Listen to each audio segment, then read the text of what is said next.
Hi everyone, happy New Year's Eve. Today for our video, I want to discuss the concept of duality, which has been coming up a lot for me lately.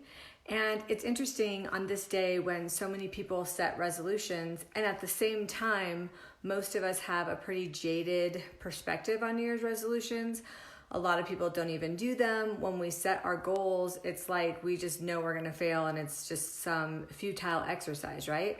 Which is in opposition to the fact that we know if we make and set goals, our success in life increases. And so I've been thinking a lot about this, and I have come to the conclusion that one of the major reasons that we are not effective with resolutions like we tend to do at New Year's is because we're completely ignoring the duality of our goals. So let me give you an example.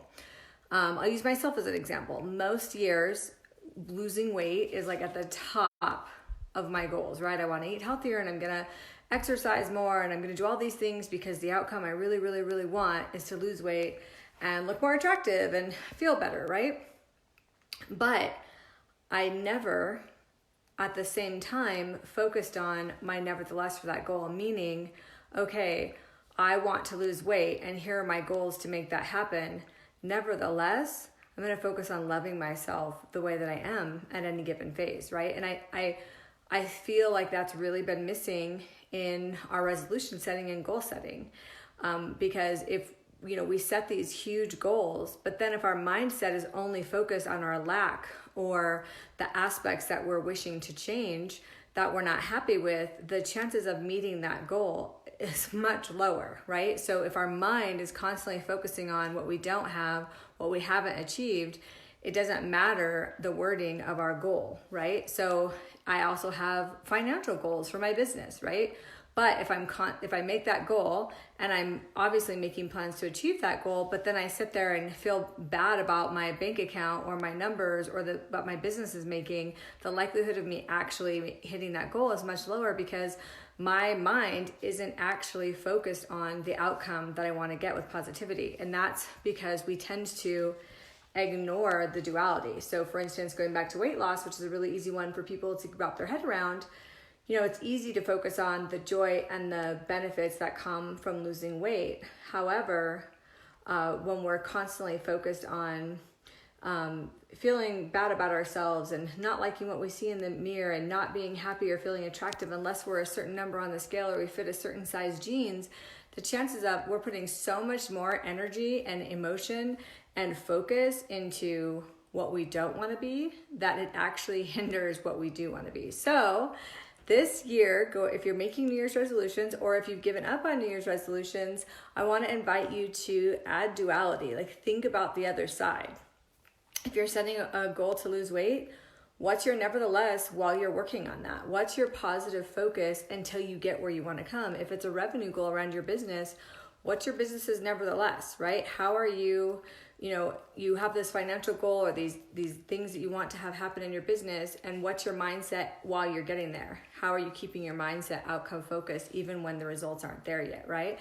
So this dual nature is a really interesting concept and something to really consider because there's a lot of studies that show that what we focus on has a huge impact on what's actually accomplished. And so I just want to extend an invitation to you to evaluate when you set goals and when you make resolutions. Does your mindset stay on the nevertheless? Does it stay up here on these positive outcomes even though you haven't achieved them yet? Or do you set these dream markers and then keep your mind down here in the place that you don't want to be that keeps you feeling unhappy? So I invite you, A, to evaluate that, and then B, to set some goals this year that have the dual nature. So what's that nevertheless behind the goal? And I really invite you to do this and let us know. Let us know if that changes your outcomes, if it changes your journey, like how you feel as you're working towards those goals, right? So those are the kind of things that I want to invite you to do, setting your resolutions for this new year, for 2020. I'm not just going to have the best year of my life. I'm going to have the best decade of my life up to this point. I'm super excited for this big change and new beginnings, and I hope you are too. And again, the Nevertheless New Year Challenge starts tomorrow, and you can join that challenge by going to facebook.com/groups/nevertheless narrators. I will also put that in the heading to this video. I don't think it's there currently. And happy New Year's Eve. Happy making great, amazing goals, honoring the duality and the dual nature of everything in life so that you're much more likely to hit those goals, those resolutions. Super excited. Let me know if there's anything I can do to support you. I'm always here, willing to jump behind people that are working towards really living their best lives and their best selves. So here's to a great 2020 and even better goals than usual.